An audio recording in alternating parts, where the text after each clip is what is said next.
Sur les 92 conseillers à élire, les révolutionnaires en remportent 60. Dans le 6e arrondissement de Paris, messieurs Leroy, Goupy, Robinet, Bellay et Varlin sont élus. Le célèbre docteur Edmond Goupy, si dévoué envers les plus faibles, présenté sur la liste ultra-radicale, est brillamment élu dans le 6e arrondissement de Paris avec 54% des voix. On se souvient de sa participation à l'insurrection du 31 octobre à l'Hôtel de Ville de Paris pour exiger la tenue d'élections municipales. Chef du 115e bataillon de la Garde nationale, il avait été arrêté et révoqué. Belle revanche pour le docteur Goupy.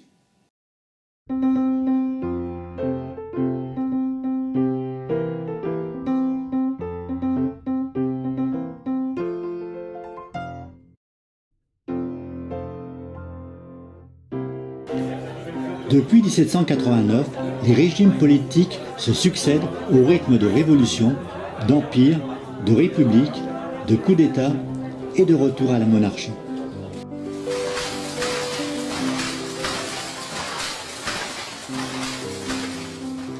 Face à l'industrialisation développée sous le Second Empire, l'esprit des Lumières ressurgit. La République, la liberté citoyenne et le suffrage universel sont réclamés. C'est dans ce contexte que les Parisiens réclameront la Commune dès 1870. Edmond Goupy, un jeune médecin, s'évertuera de combattre toutes les idées conservatrices, qu'elles soient d'ordre religieuse ou politique. Il a soif d'élaborer des droits nouveaux. Il participera à l'avènement de la Commune de Paris.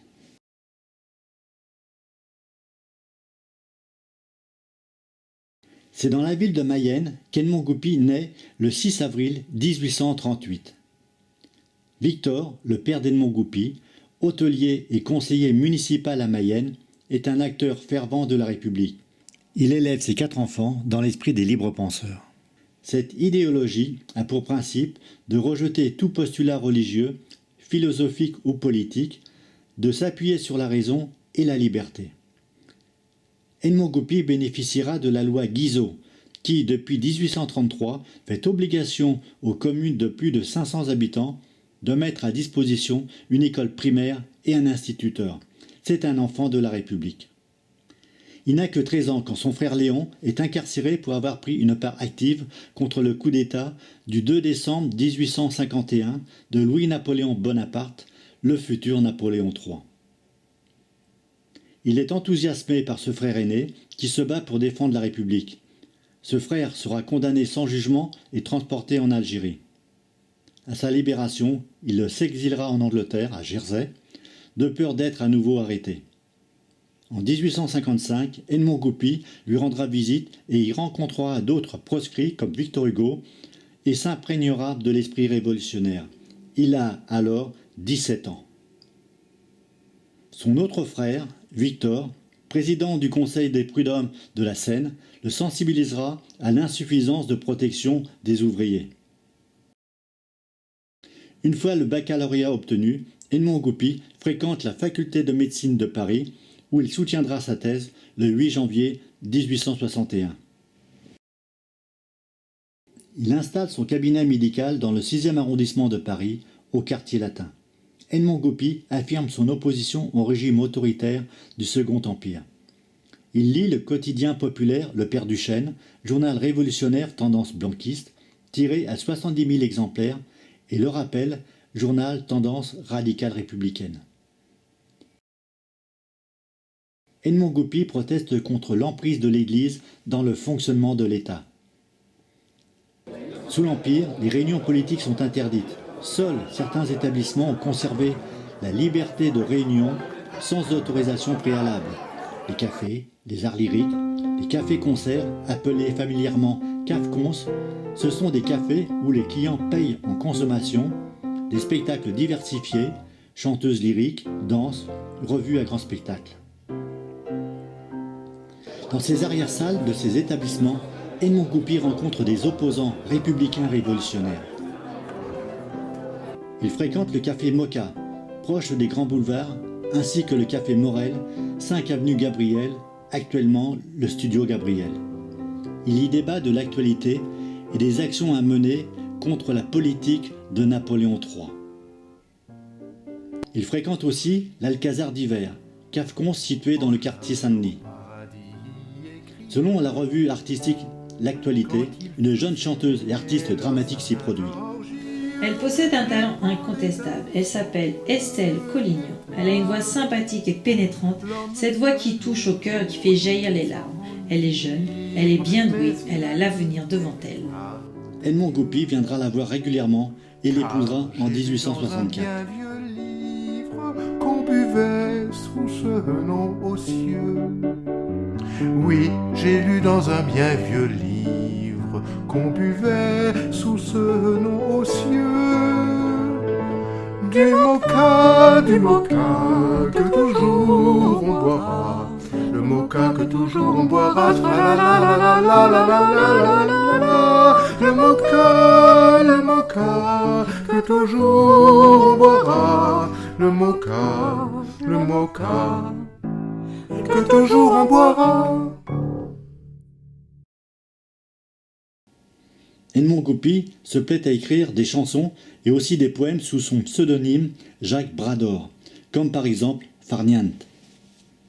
Lorsque finit notre labeur austère, selon son goût, chacun prend ses plaisirs. Mais ce n'est pas toujours à ne rien faire que notre esprit dépense ses loisirs. Pour ma part, je rimaille, je chante. Dieu, pardonnez ce terrible travers. Voilà pourquoi j'intitule ces vers le Farniente. Ce plaisir perdurera après la Commune. Un rondeau connaîtra même un certain succès, la cage aux Parisiens, que ses amis le prient de chanter entre le café et la Chartreuse. Ce rondeau rend hommage à une vingtaine de ses anciens camarades d'exil. Certains de ses poèmes sont chantés à l'Alcazar par mademoiselle Teresa, chanteuse lyrique, puissante, de grand talent, surnommée la muse de la voyoucratie ou la diva du ruisseau. Si Edmond Goupy se plaît à fréquenter les cafecons, il s'indigne contre les directeurs de salles crapuleux.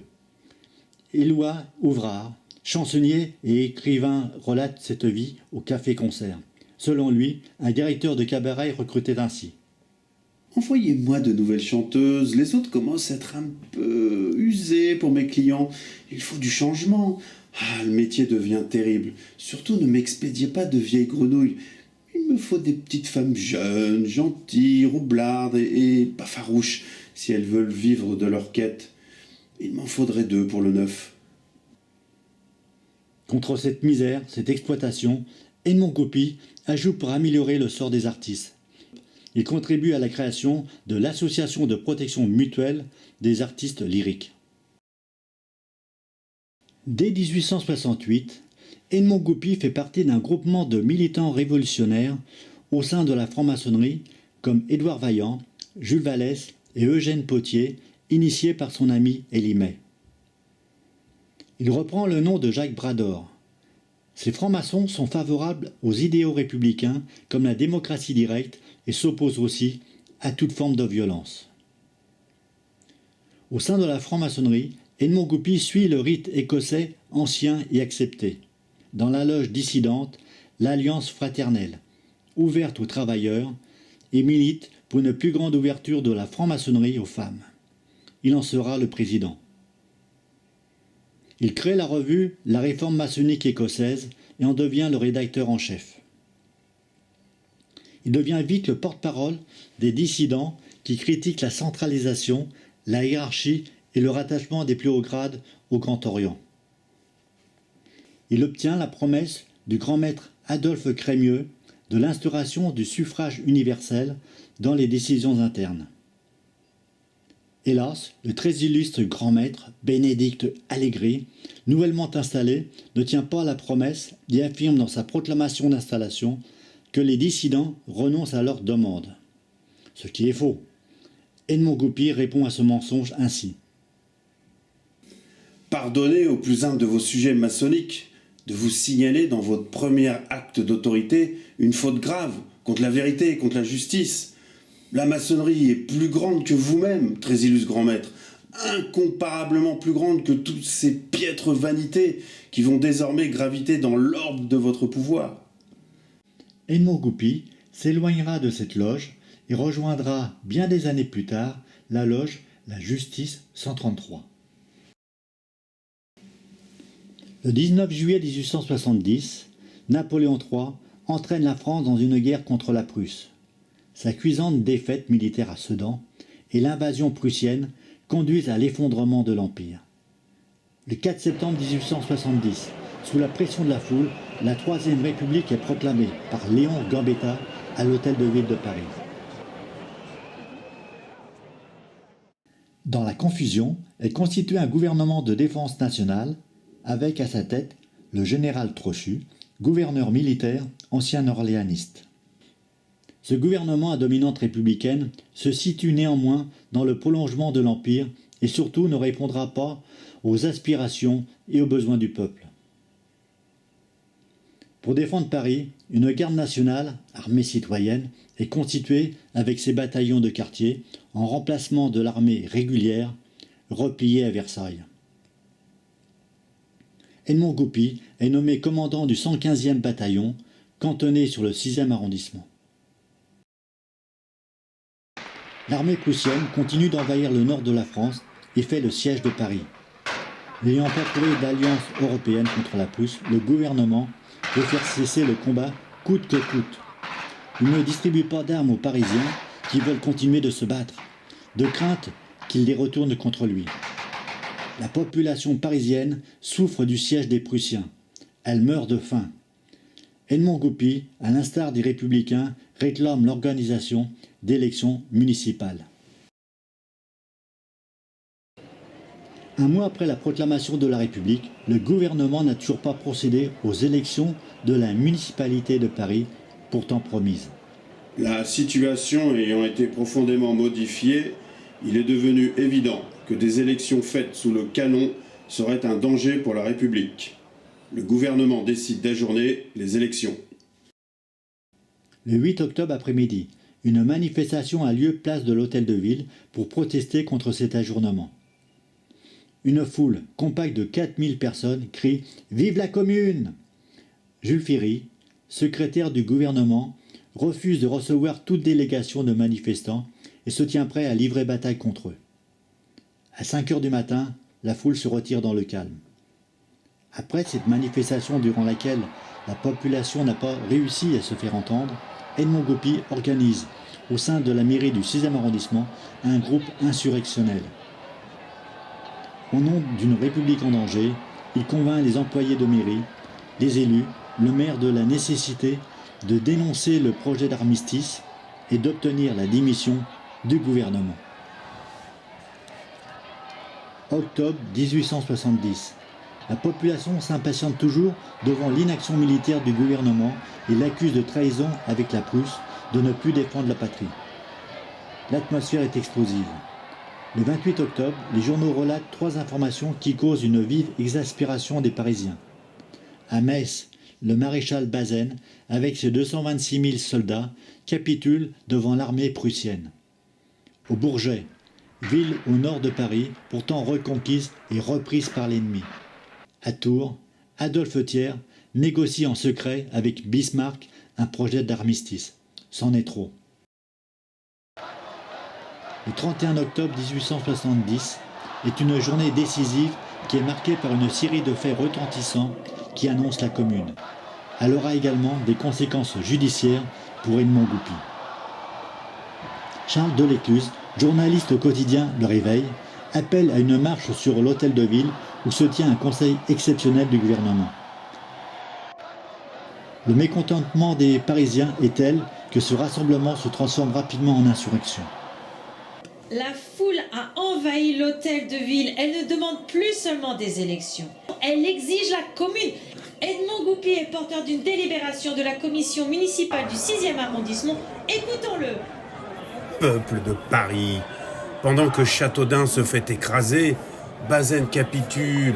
Cette dernière honte doit nous ouvrir les yeux. Nous sommons le gouvernement de la défense nationale de déclarer hors la loi Bonaparte, Bazaine et ses complices, lui enjoignant de repousser formellement toute proposition d'armistice, que s'il se sent incapable de faire ainsi peau neuve, il démissionne pour le jeudi 3 novembre prochain.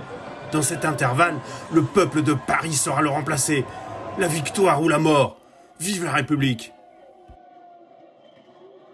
Les Parisiens envahissent la salle du conseil municipal de l'Hôtel de Ville, c'est l'émeute. Les ministres sont retenus prisonniers. Le maire de Paris, Étienne Arago, ne parvient pas à convaincre le gouvernement d'accepter de procéder à des élections municipales. Il se retire dans son bureau. Il y trouve Edmond Goupy, assis dans son fauteuil, entouré d'hommes criant « Votre démission! Nous voulons votre démission !» Le maire proteste avant de quitter son bureau. Pendant ce temps, dans la salle du conseil, les émeutiers, avec Gustave Flourens à leur tête, parviennent à renverser le gouvernement et se voient confier la préparation de l'élection de la commune.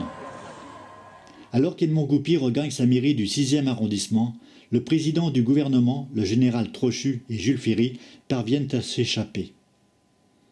À minuit, un capitaine de la garde nationale, M. Dutillois, vient porter l'ordre de l'état-major à Edmond Goupy, commandant du 115e bataillon, de se rendre à l'hôtel de ville pour venir en aide au gouvernement. Pour Edmond Goupy, cet ordre est suspect et peut troubler l'ordre public. Il met le capitaine en garde à vue. Vers 3 heures du matin, des bataillons de garde mobiles des quartiers riches de l'ouest parisien reprennent l'hôtel de ville et libèrent les membres du gouvernement. Les militants insurgés ne se retirèrent de l'hôtel de ville qu'après avoir reçu l'engagement solennel du préfet de police qu'il n'y aurait pas de poursuite envers eux. Dès le lendemain, le 1er novembre, le gouvernement trahit sa parole. Le préfet de police Ernest Cresson procède à l'arrestation des meneurs de la manifestation. Edmond Goupy est arrêté et révoqué de la garde nationale.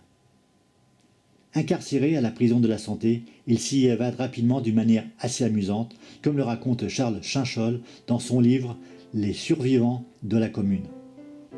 Goupy était à la Santé. Une de ses anciennes clientes fit demander au ministre de l'Intérieur de vouloir bien le laisser venir auprès de son lit de malade. Le directeur, sur l'autorisation du préfet de police, remit le condamné entre les mains de 2 agents de la sûreté et l'envoya à l'adresse indiquée. Après avoir examiné sa cliente, « Une opération est nécessaire, dit le docteur. Mais je ne puis la tenter sans les instruments dont j'ai l'habitude de me servir. Si ces messieurs voulaient avoir la bonté de m'accompagner chez moi... » Les agents consentirent. On se dirigea vers la rue de Rennes où habitait la femme du condamné. L'appartement avait 2 portes, l'une sur le grand escalier, l'autre sur l'escalier de service. Dès que les 3 hommes furent entrés par la première, Madame Goupy ferma celle-ci à clé. Elle invita les agents à prendre quelque chose pendant que le docteur chercherait ses instruments. Il n'avait pas fini de boire que le prisonnier se sauvait par l'escalier de service en fermant également la seconde porte à clé. On juge du désappointement des agents quand, après une longue attente, ils constatèrent la disparition du docteur. L'un d'eux, un solide gaillard, s'évanouit du coup comme une femme. Après qu'il fut revenu à lui, il dut aider son compagnon à enfoncer la porte de service. Aussitôt, d'autres agents furent postés autour de la maison. Ils espéraient voir sortir Madame Goupy, la suivre et apprendre ainsi où était son mari. Vain espoir. Depuis longtemps, Madame Goupy avait acheté des habits d'homme et s'était habituée à les porter. Elle se coupa les cheveux et se rendit méconnaissable. Elle passa inaperçue à côté des agents. Depuis ce jour, le docteur envoya 2 fois par semaine des bouteilles de fort bon vin. Le panier porte cette étiquette très visible de la part du docteur Goupy. Le 11 mars 1871, Edmond Goupy est condamné par contumace par le Conseil de guerre à 2 ans de prison. Le mouvement insurrectionnel du 31 octobre provoque au sein du gouvernement des désaccords profonds. Le gouvernement a failli être renversé et craint de nouvelles insurrections. Il organise un référendum pour asseoir son autorité sans permettre au peuple d'exprimer véritablement son opinion et de trancher les questions importantes du moment. Seul est demandé « Maintenez-vous, oui ou non, les pouvoirs du gouvernement de la défense nationale ?» Les républicains appellent à ne pas donner la confiance au gouvernement. Ils ne sont pas entendus. Résultat, 53 000 contre, 321 000 pour. Dans la foulée, le 5 novembre 1870, le gouvernement procède à l'élection des maires d'arrondissement et non de la commune. Du parti révolutionnaire, seuls Charles Delescluze et Gabriel Ranvier sont élus. Ce plébiscite et l'élection des maires ne calment pas la population. Le 22 janvier 1871, à la veille de la capitulation du gouvernement devant Bismarck, les Parisiens se soulèvent pour l'empêcher. Le jour même, le gouvernement ferme les clubs politiques et les journaux contestataires. Le 28 janvier 1871, le gouvernement de défense nationale conclut avec le chancelier allemand Bismarck un accord pour mettre fin au combat de cette guerre franco-prussienne.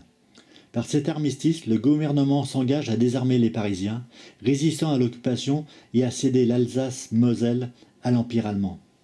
Cette trahison provoque des insurrections. Des élections législatives doivent être organisées dans la précipitation pour pouvoir ratifier au plus vite un traité. Edmond Goupy est présenté dans la 6e circonscription de Paris en qualité de docteur chef de bataillon révoqué sur la liste socialiste révolutionnaire proposée par l'AIT, l'Association internationale des travailleurs, la Chambre fédérale des sociétés ouvrières et la délégation des 20 arrondissements. Les élections se déroulent le 8 février 1871. Dans le département de la Seine, la liste socialiste révolutionnaire recueille plus de 216 000 voix, quand Adolphe Thiers atteint difficilement 102 000 voix. Sont élus Victor Hugo, Louis Blanc, Edgar Quinet, Giuseppe Garibaldi, Georges Clemenceau. Edmond Goupy n'est pas élu. Il en ressort un clivage entre la province majoritairement monarchiste et légitimiste et la région parisienne républicaine. Le 17 février 1871, Adolphe Thiers est désigné chef du pouvoir exécutif. L'Assemblée nationale, dominée par les conservateurs, s'attire l'exaspération des Parisiens. Elle restreint la liberté de la presse et celle de se rassembler. Elle lève le gel des loyers. En réplique à la suppression de leurs soldes, les 180 000 gardes nationaux, civils parisiens, qui se sont battus contre l'ennemi, s'unissent dans une fédération républicaine et seront appelés les fédérés.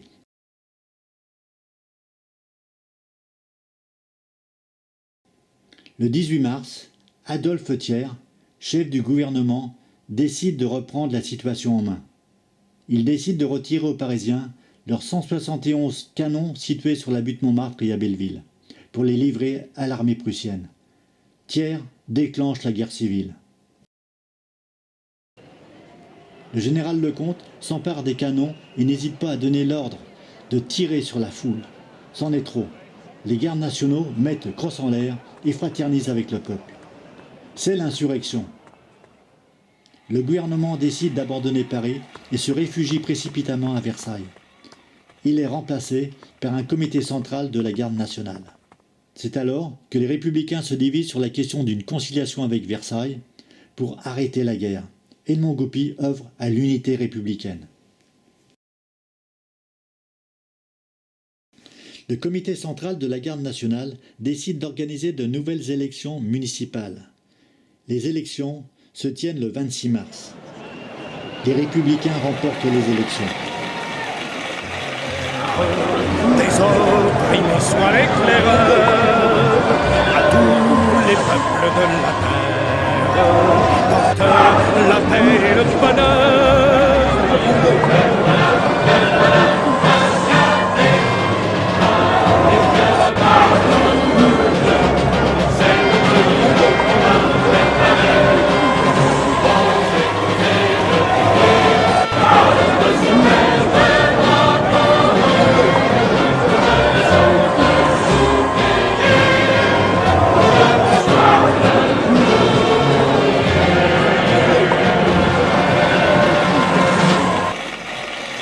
Edmond Goupy est élu au Conseil de la Commune. Le 1er avril, il est désigné délégué à l'administration du service de l'instruction publique. Edmond Goupy doit résoudre avant tout la question du remplacement des institutrices et des instituteurs qui ne veulent pas servir la commune. Le 3 avril, Edmond Goupy fait arrêter un nommé Maniabal, soupçonné d'être en liaison avec Adolphe Thiers. Il se justifiera de cette arrestation lors du 4e Conseil de guerre en 1871 ainsi. Monsieur Maniabal était gardien du matériel au ministère de l'Instruction publique. Il a gardé ses fonctions sous la Commune. Le 3 avril, à 2h de l'après-midi, je le fais arrêter, car j'avais appris la veille qu'il était allé à Versailles demander des instructions à Thiers. Le 2 avril, 34 ans avant la loi de 1905, la commune adopte à l'unanimité le décret de la séparation de l'Église et de l'État. Son article 3 précise « Les meubles et immeubles des congrégations religieuses deviennent propriété nationale », ce qui pourrait entraîner des perquisitions dans tous les établissements religieux et l'arrestation des prêtres. Edmond Goupy, attaché à la liberté de conscience, fait savoir qu'il s'oppose aux perquisitions et aux arrestations. Le 4 avril, le conseil de la commune décide la perquisition des institutions religieuses. Celle du couvent des frères lazaristes, situé rue de Sèvres dans le 6e arrondissement, revient à Edmond Goupy. Il délègue cette mission à M. Lagrange, connu pour sa modération. Toutefois, vers 19h, il se rend au couvent pour s'assurer que les gardes nationaux ne s'en prennent pas à la vie des frères lazaristes. Contrairement aux consignes qu'il avait données, les gardes nationaux arrêtent les frères lazaristes alors qu'aucune arme n'a été trouvée dans l'enceinte du couvent. Les pères Olivin et Cobert seront fusillés le 26 mai en réponse au massacre d'Adolphe Thiers pendant la semaine sanglante. Le soir même, Edmond Goupy proteste au conseil de la commune contre cette arrestation sans motif avec la plus grande énergie. Un grand tumulte s'ensuivra.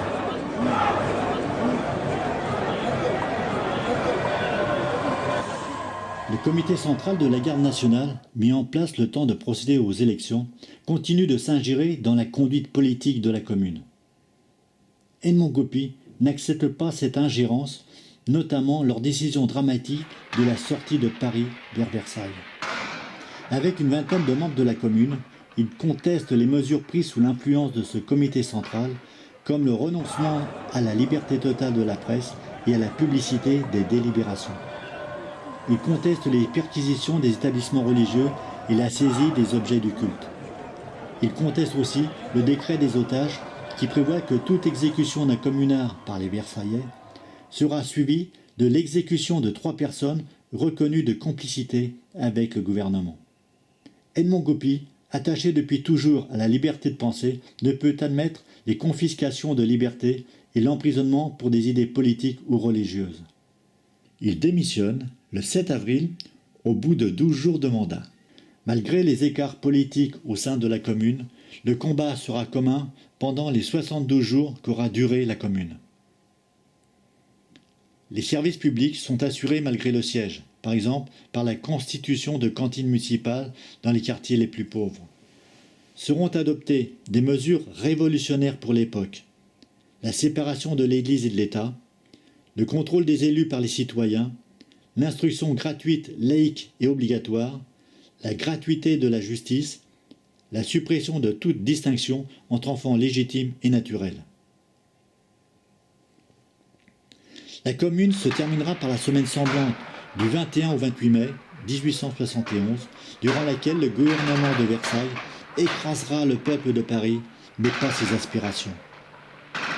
Près de 20 000 Parisiens furent massacrés sur ordre d'Adolphe Thiers.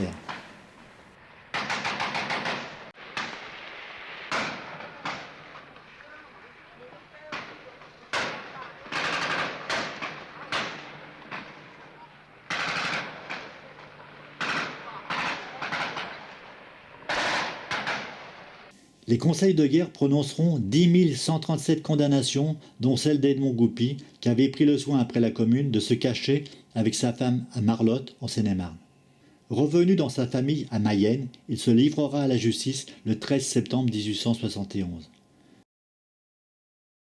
Devant le 4e conseil de guerre de Versailles, le 19 février 1872, il est accusé d'avoir participé à l'insurrection du 31 octobre 1870. Il devra aussi répondre des faits commis pendant la Commune, comme l'arrestation des frères lazaristes.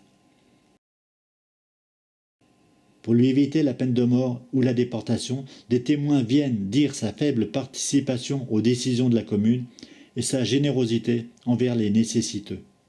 Le communard Hubert Gérème témoignera plus tard en soutien à Edmond Goupy ainsi. Monsieur Goupy s'est continuellement montré franchement opposé à toutes les mesures de rigueur proposées contre les prêtres. Il allait même dire que la commune commettait un excès de pouvoir.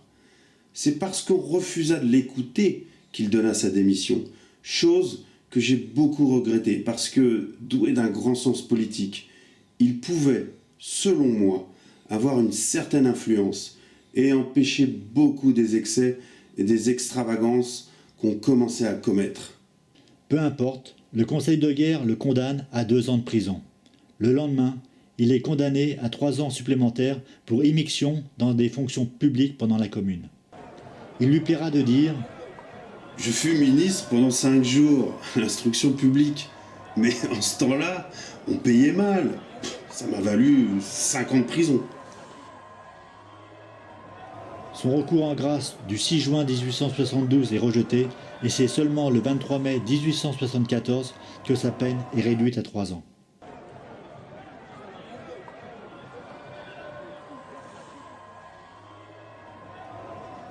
À la suite de l'amnistie de 1880, Edmond Goupy s'engage dans le soutien aux communards de retour d'exil et participe à la création de la Société des proscrits de 1871.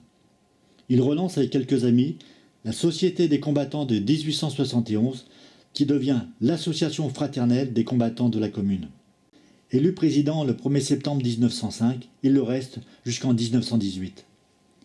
L'association dispense un secours à d'anciens combattants de la Commune et vise à perpétuer la pensée communarde, notamment en organisant chaque année des banquets et des manifestations commémoratives au mur des fédérés au cimetière du Père-Lachaise.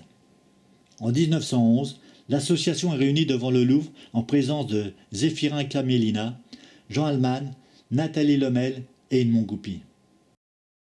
Edmond Goupy fut, avec ses amis, à l'origine du monument élevé en 1908 à son ami Eugène Pottier, près du mur des fédérés. Le 23 mai 1910, à l'occasion de l'inauguration du monument à la mémoire des morts de la Commune, au cimetière de Montparnasse, Edmond Goupy prendra la parole devant 4000 manifestants. Le 21 mars 1915, il participera à la Maison Commune à la commémoration de la proclamation de la Commune, où il annoncera la publication avec son ami Élie May des œuvres d'Eugène Pottier.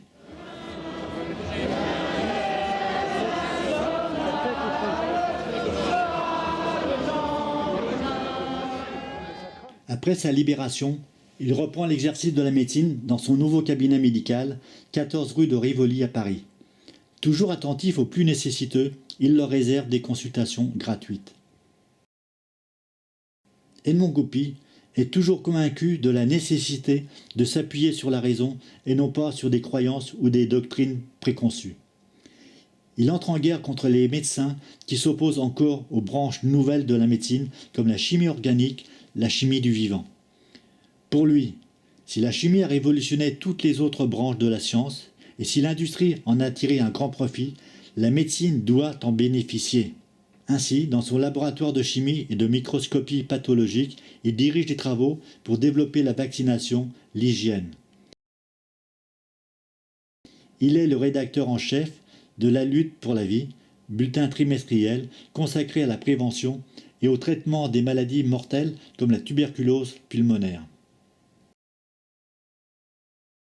Edmond Goupy devient célèbre pour sa mise au point de l'uroscopie, pratique médicale permettant de diagnostiquer une maladie à partir de l'examen chimique, physique ou microscopique des urines. Il est le rédacteur de plusieurs revues médicales, l'Uroscope, publication populaire de médecine et d'hygiène, guide pratique à l'usage des malades.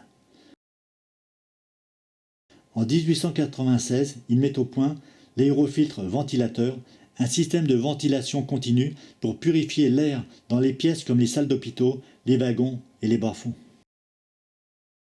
Au-delà des actes de prévention hygiéniste, les soins apportés aux patients, Edmond Goupy s'engage dans la protection des plus faibles.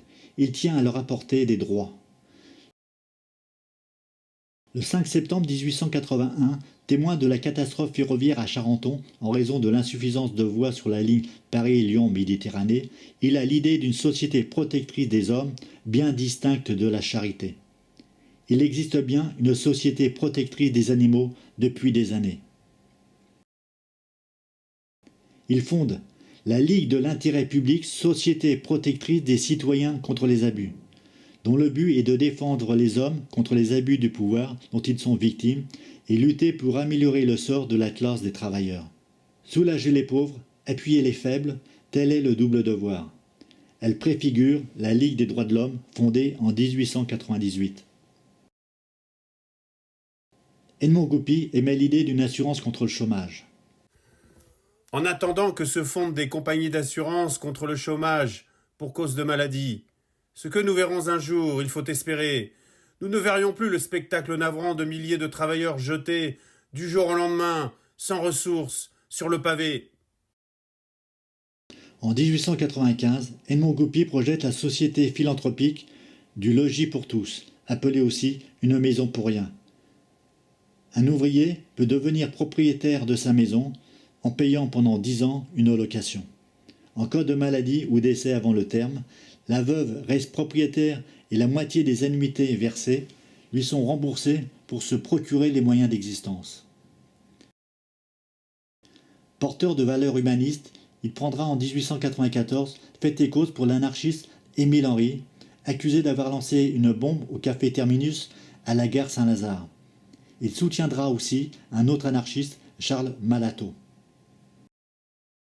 En 1908, avant un vote parlementaire sur la peine de mort, Edmond Goupy lance une pétition pour son abolition. Sans succès. Il fut aussi un fervent européen. En mars 1915, il appelle à la Constitution des États-Unis d'Europe jouissant d'une paix perpétuelle indestructible qui réalisera le rêve poursuivi par les vrais républicains. Edmond Goupy décède le 19 mai 1920 à Sèvres, Hauts-de-Seine. Il avait 82 ans. Il repose aujourd'hui au cimetière du Montparnasse à Paris. Un rassemblement a eu lieu sur sa tombe le 22 avril 2022 par les amis et amis de la Commune de Paris 1871. Edmond Goupy s'est toujours engagé. Il est partisan de la Commune. Il écrira en novembre 1870 « Mais pourquoi la Commune ne se constitue-t-elle pas? Tout pouvoir vient d'en bas. La souveraineté se délègue par le pouvoir du peuple. » Il esquissa sa composition, 80 membres, et son rôle. Vive Goupil.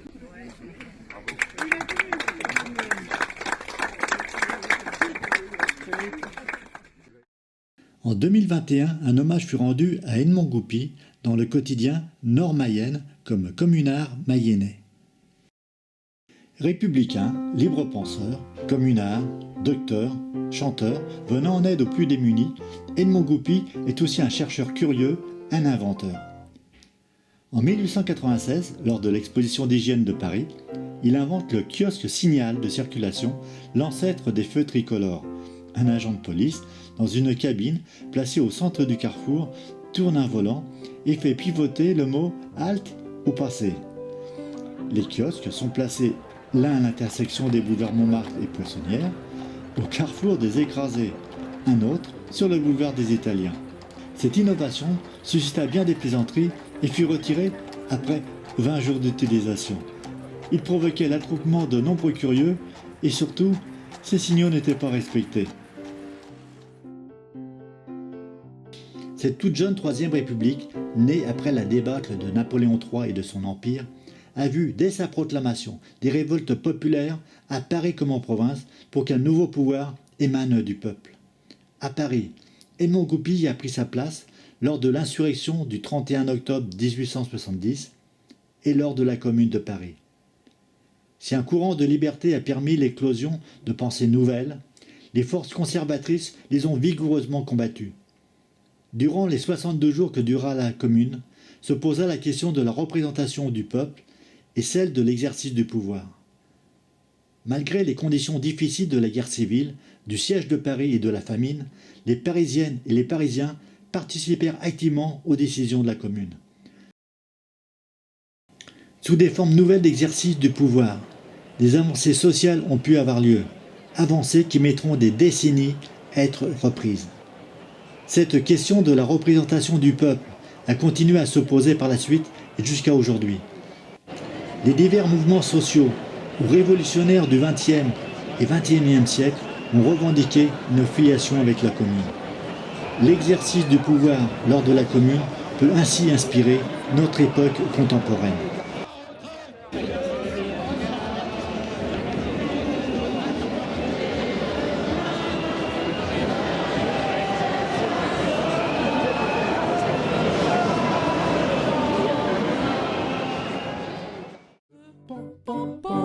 Tiens, c'est le chagrin, le diable l'emporte, nous avons du vin.